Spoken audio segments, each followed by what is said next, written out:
আসসালামু আলাইকুম। আপনারা কি ভেবেছেন বস্তির জামাই কোটিপতি নাটকের প্রথম পর্বেই সব শেষ হয়ে গেছে?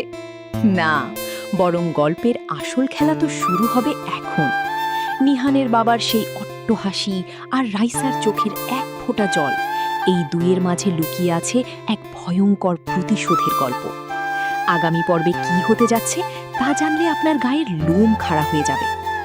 আগামী পর্বে আমরা দেখব বিয়ের কার্ড হাতে পাওয়ার পর নিহান হঠাৎ করে নিরুদ্দেশ হয়ে যাবে।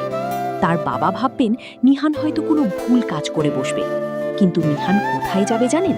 সে যাবে সোজা সেই বস্তিতে যেখান থেকে তার বাবা রাইসাকে তাড়িয়ে দিয়েছিলেন।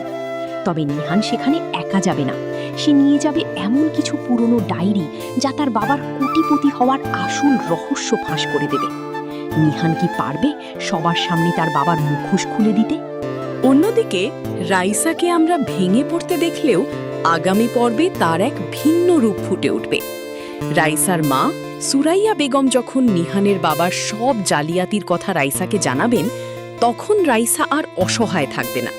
সে শপথ করবে যেই সম্পদ তাদের কাছ থেকে অন্যায়ভাবে ছিনিয়ে নেওয়া হয়েছে সেই সম্পদের ভাগ সে আর দয়া হিসেবে নেবে না, বরং অধিকার হিসেবে আদায় করবে।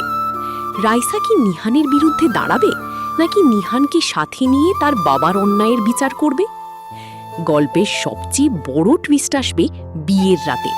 যখন নিহানের বাবা ভাববেন তিনি জিতে গেছেন, তখনই নিহান বিয়ের আসরে পুলিশ আর উকিল নিয়ে হাজির হবে।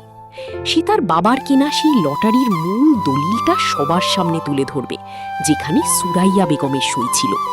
নিহান তার বাবাকে বলবে, এই সম্পত্তি তোমার নয় বাবা, এটা রাইসার পরিবারের।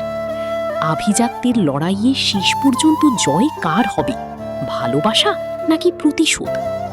প্রিয় দর্শক, টান টান উত্তেজনার এই দ্বিতীয় পর্বটি আগামী রবিবার রাত ৮টায় আমাদের চ্যানেলে প্রিমিয়ার করা হবে। নিহান আর রাইসার ভাগ্য কোন দিকে মোড় নেয় তা দেখতে একদম ভুলবেন না। আপনার কি মনে হয়, নিহান কি রাইসার কাছে ফিরে যেতে পারবে? কমেন্টে আপনার মতামত জানান। ভিডিওটি ভালো লাগলে শেয়ার করুন। আজ এই পর্যন্তই। আল্লাহ হাফিজ।